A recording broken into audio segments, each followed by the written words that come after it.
Friends, good morning. তোমরা সবাই কেমন আছো? আর হ্যাপি নিউ ইয়ার, কারণ আমার এখন আর ভিডিও সেরকম ছাড়া হয় না। তো তোমরা কেমন আছো প্লিজ কমেন্ট করে জানিও। আর সকালবেলা ছাদে এসেছি, এই যে জামা কাপড়গুলো মেলতে। তো এত সময় মনটা খুবই ভালো ছিল, এখন হট করে মনটা খারাপ হয়ে গেল। তার কারণটা কি জানো তো? চলো তোমাদের সঙ্গে শেয়ার করছি, দেখাই তোমাদের। তো এই দেখো, আমি এটা আমাদের বইমেলা মানে সেন্ট্রাল পার্কে বইমেলা থেকে এই গাছগুলো কিনে এনেছিলাম। তো এইবার ছাদে আমি অনেক অনেক ফুল গাছ মানে মোটামুটি ফুল গাছ আমি লাগিয়েছি। তোমরা দেখো, ফুল গাছের একটা ভিডিও দিয়েছিলাম। তো এত বড় বড় ফুল, যায় না কতটা বুঝতে পারছো, কিন্তু ভীষণ বড় ফুল। আর যেটা হচ্ছে আমার মন খারাপ, সেটা হচ্ছে এই দেখো, এই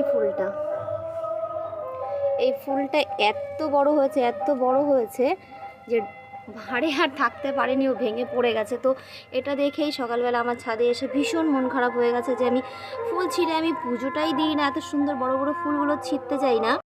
তো ফুলগুলো আমি ছিঁড়তে চাই না, কিন্তু ফুলের ভাঁড়ে ফুলটা ভেঙে পড়লো, তো ভীষণই খারাপ লাগছে। তো যাই হোক, ও হয়তো গোবিন্দর চরণে যেতে চাইছে, তো আজকে ওকে ছিঁড়ে নিয়ে পুজোটা দিয়ে দেবো। তার আগে আরুকে একবার দেখাবো, আরুও ভীষণ মন খারাপ করবে। তো যাই হোক, চলো, এটাই ছিল আমার মন খারাপের কারণ। তো প্লিজ তোমরা কেমন আছো কমেন্ট করে জানিও। তো আরও এইমাত্র প্রাইভেট থেকে মানে স্কুল থেকে আসলো। তো ওনা এসে আমি ওকে বলছি, বাবা দেখ ফুলটা কি হয়েছে। তো হাসছে, তোর কাছে শোনা যাক। বাবা, ফুলটা কে ছিঁড়েছে? আমি ছিঁড়িনি, কাকে ছিঁড়েছি? কাকে ছিঁড়েছে ঠিক করে বলো, ফুলটা কে ভেঙেছে? না, আমি ভাঙিনি, কাকে ঠোকা দিয়েছি? কাকে ঠোকা দিয়েছে? কখন?